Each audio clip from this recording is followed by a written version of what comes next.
Original post: my wife wanted an open marriage, cheated with a CEO. Then begged me back when he ghosted her, but I was already dating her best friend. I never thought I'd be one of those guys posting on Reddit, pouring their heart out to strangers on the internet. But here, I am confused, hurt, and trying to figure out how the woman I thought I'd grow old with became someone I barely recognize. My wife and I have been together for nearly 8 years, married for 6. We met in college, the classic story study, partners turned best friends, turned soulmates. Or at least that's what I believed. She was everything I ever wanted. Smart, funny, passionate. We had dreams: together, travel, kids, a house with a big yard. We were each other's person, or so I thought. Things started shifting about a year ago. Subtle at first. She got a promotion at work and started rubbing shoulders with new clothes, more makeup, more late nights networking. I didn't think too much of it. I was proud of her. I thought she was chasing her goals, becoming the version of herself she always wanted to be. I cheered her on. Then one night, she sat me down and said we needed to talk. My stomach dropped instantly. I thought she was going to tell me she was leaving, or that something horrible had happened, but what she said somehow felt worse. She told me she wanted to open our marriage. I stared at her, thinking it was some kind of joke. She wasn't smiling. She said she'd been doing a lot of soul-searching, and wanted to explore herself emotionally and sexually. That we'd gotten too comfortable, that she loved me, but felt like she was missing out on something. I asked her if there was someone else. She said no. That it wasn't about anyone in particular. Just, possibilities. I didn't know what to say. Every fiber of my being was screaming no. But she was already talking about rules and boundaries, like this was a business deal. Like my feelings was just an inconvenient hurdle to get through. I told her I wasn't comfortable with it, that it felt like a betrayal. She hugged me, told me she understood, but didn't back down. She kept pushing. Over the next few weeks, it became clear she was going to do this with or without my consent, and like an idiot, I agreed. I thought maybe if I gave her the freedom she wanted, she'd eventually realize what we had was enough. I convinced myself that being supportive meant swallowing my pain. Within a week of our open marriage, she met someone. A wealthy CEO who spoke at one of her company's retreats. Smooth, charismatic, drove a Tesla, apparently divorced. I only know all this because she wouldn't stop talking about him. She'd come home giddy like a teenager, talking about how alive she felt. She'd show me photos of the fancy restaurants he took her to. Told me he was emotionally intelligent, and so different from anyone she'd ever met, including me. It gutted me every single day. I tried to act like I was okay, like I was happy for her, but inside, I was dying. She started spending nights at his place, sometimes weekends. Conversations dried up. Sex was completely off the table. I was no longer her partner. I was her emotional support animal, a glorified roommate. I didn't tell anyone at first. Not my friends, not my family. I was too ashamed, too humiliated to admit my wife had emotionally checked out and was bragging about her new connection while I sat home alone. Except, I couldn't hide it forever. And oddly enough, the one person I ended up confiding in was her best friend, Emily. Emily had been in our lives for years. They met at a yoga class and quickly became inseparable. I always got along with her. She was funny, grounded, brutally honest. She knew both of us better than anyone. One night, Emily stopped by to drop off something my wife had left at her place. My wife, of course, was out with the CEO. Emily saw my face and just, knew something was wrong. I broke. Told her everything. How the open marriage wasn't really mutual. How I was trying to hold on. How small and invisible I felt. To my surprise, she didn't defend my wife. She looked furious. Said she'd suspected something, but didn't realize how bad it was. We talked for hours. She made tea, listened without judgment, let me vent all the things I'd been bottling up for weeks. That became a thing. Weekly talks, long texts, quick check-ins, just to see how I was holding up. And every time, she made me feel a little more human. Like maybe I wasn't crazy for hurting. I started realizing something I hadn't allowed myself to admit. Emily cared. Not just as a friend, not out of pity, but something deeper. She saw me, listened, remembered the small things, asked how I was feeling, not just what my wife was doing. I didn't know what to do with that. Here I was, trying to keep my marriage from completely falling apart, while my wife was off falling in love with someone else. Meanwhile, the one person who made me feel whole again was her best friend. I haven't crossed any lines, not yet, but I can feel the ground shifting under me. Every conversation with Emily feels more intimate. Every laugh, every shared silence, it all feels like something I'm not supposed to have. I didn't expect to find someone who actually cared, especially not her best friend. Update 1. It's been a little over a month since I posted, and I never imagined how much could change in such a short time. First off, thank you to everyone who reached out, offered support, or just validated that I wasn't crazy for feeling the way I did. I read every single comment and message, and honestly, it helped me more than I can say. I was drowning in confusion back then. Now, I wouldn't say I'm healed, but I'm breathing again. So, let's get into what's happened since. My wife's relationship with the CEO, let's call him Grant, got serious fast. Within weeks, they were basically acting like a couple. He flew her out to New York on a private jet for the weekend, took her to some gala, put her up in a 5-star hotel. She came back glowing, buzzing like she'd just experienced the peak of her life. She didn't even try to hide it anymore. There was no subtlety, no discretion. It was like she wanted me to see how happy she was. She'd drop his name, casually, in conversation, like they were some power couple now. When I asked if she was falling for him, she just said, "I don't know. Maybe, he makes me feel alive." It was like watching my marriage rot in real time. I couldn't even cry anymore. I'd done that already. I'd hit a point where the numbness was worse than the pain. She barely came home some nights. When she did, she was distant, short, cold. The woman I used to know would ask about my day, make me tea when I was stressed, put her hand on my knee during dinner, just because she liked being close. Now, she barely made eye contact unless she was telling me she had plans. It became clear that she was testing the waters to leave. I think she thought Grant might be her ticket out, that once he was ready, she'd make a clean break. She even started making comments like, "You deserve someone who fits where you are in life," or "I think we've grown in different directions." I was watching her build an exit strategy right in front of me, and then there was Emily. If you read my first post, you'll know that Emily, my wife's best friend, has been the only person in my life who's truly been there for me through all of this. She didn't take sides, but she didn't sugarcoat things. Either she made it clear that she didn't support how my wife was handling things. We kept talking. More than talking, really. We confided in each other. She'd check in on me daily. I'd do the same for her.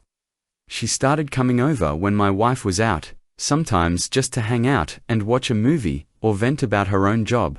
It wasn't romantic, but it wasn't just friendly either. One night, after we watched some old comedy we both loved, we were just sitting on the couch. She looked over at me and said, "You know, I've never liked Grant. Even before your wife got involved, he's fake, like, charming on the surface, but arrogant and manipulative underneath. I don't trust guys like that." I asked why she never said anything. She shrugged and said, "I tried." She didn't want to hear it. She only ever heard what made her feel important. That stuck with me. Later that same night, as she was getting ready to leave, I walked her to the door. We were standing there, just ... lingering. Neither of us wanted to be the one to say goodbye. And then, without thinking, I kissed her. It wasn't planned, it wasn't dramatic, just ... A quiet moment where two broken people found a sliver of peace in each other. She kissed me back. But the moment it ended, guilt hit me like a freight train. Not because it felt wrong, it didn't. In fact, it was the first time in months that something actually felt right. But because I still hadn't fully let go of the marriage, and this was Emily. Her best friend. I felt like I was stepping over some invisible moral line I wasn't ready to cross. Emily must have seen it on my face, because she pulled away gently and whispered, "I'm sorry. I told her not to be." We both stood there in silence before she left. No promises, no declarations, just silence. Since then, things between us have been quieter, still friendly, still checking in, but more careful. Like we're both waiting for the other shoe to drop. And, well, it's dropping. Because now, my wife has started to notice. At first, she made small comments. "You've been in a weird mood. Lately, you seem distant. You've been texting a lot. Is it work?" I brushed it off, but I know her. She's not stupid. She's always had this sixth sense when something's off, even if she's usually projecting, and she hates not being in control. This past weekend, we were both actually home at the same time for once. She asked if we could talk. I thought, maybe, just maybe, she was going to finally address everything where this was going, what she really wanted. Instead, she blindsided me. She asked casually. At first, if Emily had said anything to me about her relationship with Grant, I said no. Then she asked, "You two have been talking a lot, right?" I nodded. "Yeah, she's been checking in on me. She's the only one who has." She didn't like that answer. Her jaw tightened. She asked if anything weird had happened between us. I said no. She stared at me for a long time, and then said, "Be careful. Emily has always had a thing for guys in relationships." That pissed me off. I told her that Emily had been more emotionally present for me in the last 2 months than she had in the last year. That if she had concerns about loyalty, maybe she should start by looking at her own track record. She stormed off, muttering something about how I'd never understand the complexity of her relationship with Grant. But here's the real kicker and the reason I'm writing this update. This morning, I got a text from Emily. She showed up at my apartment. "We need to talk." That's it. No context, no emojis, just that. So now I'm sitting here typing this out, waiting for Emily to call me back, trying to process what the hell just happened. I don't know what my wife said to her. I don't know if she suspects something, or if she knows. What I do know is this. I've spent the last few months letting my wife tear us apart, piece by piece. And for the first time in this whole mess, I'm starting to realize I don't owe her my silence anymore. Whatever happens next, I'll update you all. Update 2. When I wrote my last update, I had no idea how quickly everything would unravel for her. Emily's message that day she showed up at my apartment. "We need to talk," had me spinning. I didn't know what to expect. Was my wife trying to intimidate her, threaten her, or worse, cry her way into some half-baked apology? Emily called me later that night. Her voice was steady, but I could tell she was shaken. She came in hot, she said, asking if I'd been sneaking around with you, said she knew something was going on. I held my breath. "What did you tell her?" I told her she doesn't get to throw stones from the ruins of a marriage she set on fire. God, I love that woman. Apparently, my wife accused Emily of betraying sisterhood and preying on her husband during a vulnerable time. Emily shot back that she watched her abandon me emotionally and spiritually for a man she barely knew. And that if anyone betrayed someone, it was her. That confrontation marked the start of everything shifting, because less than a week later, Grant, the CEO, my wife, left me emotionally, mentally, and almost physically for ghosted her. And when I say ghosted, I don't mean drifted away. I mean vanished. She had flown out to New York again, supposedly, to attend another black tie event with him, but when she landed, he didn't answer her texts. Didn't pick up her calls. She went to his place. The doorman told her he was traveling indefinitely and wasn't taking visitors. She waited at his favorite cafe for 5 hours. Nothing. She came home 2 days later, deflated, quiet. She didn't even say hello when she walked in the door, just went to the bedroom and shut the door behind her. Over the next few days, she slowly started trying to be ... nice ... making coffee in the morning, asking about my day, sitting next to me on the couch, and trying to initiate conversations about us. I wasn't cruel, but I didn't give her much. Then one night, she sat me down and finally said it. I miss what we had. I looked at her, waiting. I think this open thing. I think I was trying to find something I already had. I just didn't realize it until it was too late. I wanted to laugh, honestly, the audacity, but I didn't. I stayed calm. I just said, so what? Are you saying? She looked at me with those familiar eyes I used to trust and said, I want to close the marriage. I want us to start over. Really try. For the first time in months, I didn't feel pain when she said something like that. I didn't feel tempted. I didn't even feel angry. I just felt, done. I've already moved on, I told her. Emotionally, at least. Her smile froze. You don't mean that. I do. She sat back, like I'd slapped her. Then, the real questions started. Is this about Emily? I didn't answer right away. Are you with her? Still nothing. That silence was all she needed. She exploded. Accused me of cheating, of using the open marriage as an excuse to sleep with her best friend, of manipulating her into giving me freedom just so I could be with someone she trusted. I let her vent, let her yell and sob and throw every bitter insult she could conjure. When she finally ran out of steam, I said, you didn't want a marriage. You wanted a safety net while you explored options. And now that the option you gambled on disappeared, you want the net back. Her voice broke. You don't even see how wrong this is. No, I said. You just don't like that I finally did what you did, chose someone who made me feel seen. She left the house that night, and for the first time in ages, I didn't worry about whether or not she'd come back. A few days later, Emily came over. I told her everything. The ghosting, the meltdown, the accusations. She laughed, shaking her head like she couldn't believe the drama she'd been pulled into. And then, I told her something else. I want to be with you, officially, not just hiding behind long talks and quiet moments. I don't want to sneak around, or feel like I'm betraying something that doesn't even exist anymore. Emily looked at me for a long time, then said, good, because I've felt that way for a while. That was the moment everything shifted. From surviving, to living. Of course. My wife didn't take it well. Word got out quickly, probably through mutual friends or shared social circles.